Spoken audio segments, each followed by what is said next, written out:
Всем привет! Сегодня рассмотрим, как могут выглядеть оригинальные амортизаторы SAXS, чтобы не купить подделку. Первое, на что мы можем посмотреть, это, конечно же, на упаковку, то есть на качество печати и на правильность написания бренда. То есть смотрим, есть ли наклейка на самой упаковке, так как у нас SAXS входит в концерн ZF вместе с Bage и Limfjorder. ZF у нас любит на наклейке печатать всю информацию и потом уже клеить на упаковку. То есть в данном случае у нас на наклейке есть логотип SAXS, каталожный номер и страна производства. Также вот немного подорвал уже наклейку, чтобы было видно, что в данном случае это у нас наклейка.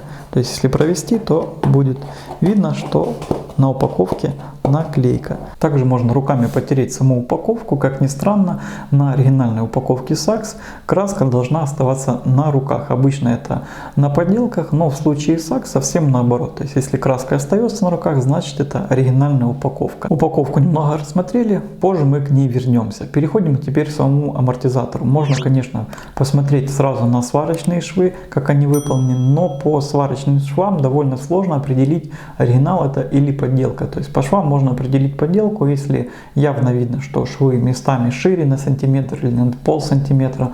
Поэтому лучше обратить внимание на саму запайку вальцовку амортизатора.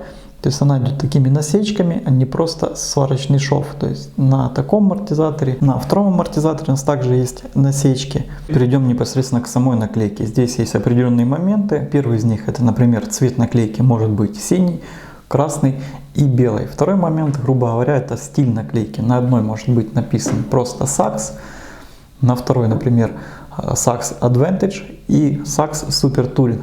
Здесь мы опять же возвращаемся к упаковке. Например, если на упаковке у нас написан Super Touring, на наклейке также должно быть написано Super Touring. Если на упаковке было написано Super Touring, а на наклейке у нас Advantage, то здесь уже возникает вопрос, оригинальный это амортизатор или же нет. То есть если у нас на наклейке написано Advantage, то на упаковке также должно быть написано Advantage. Также это касается и Super Touring.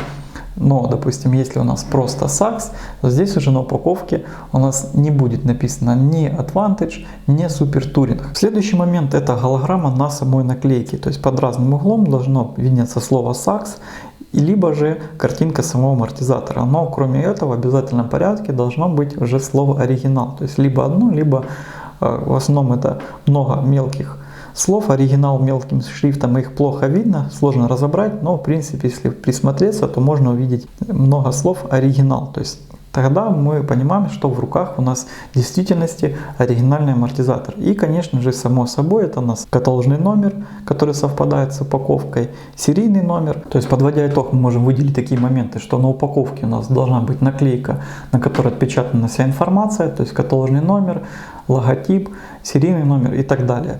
Наклейки у нас могут быть трех разных цветов: синяя, красная, белая, на которых может быть написано и SAXS Super Touring, и SAXS Advantage, и просто SAXS. То есть, опять же, данная надпись должна совпадать с надписью на упаковке, если она присутствует. Также каталожный номер, серийный номер и, конечно же, голограмма.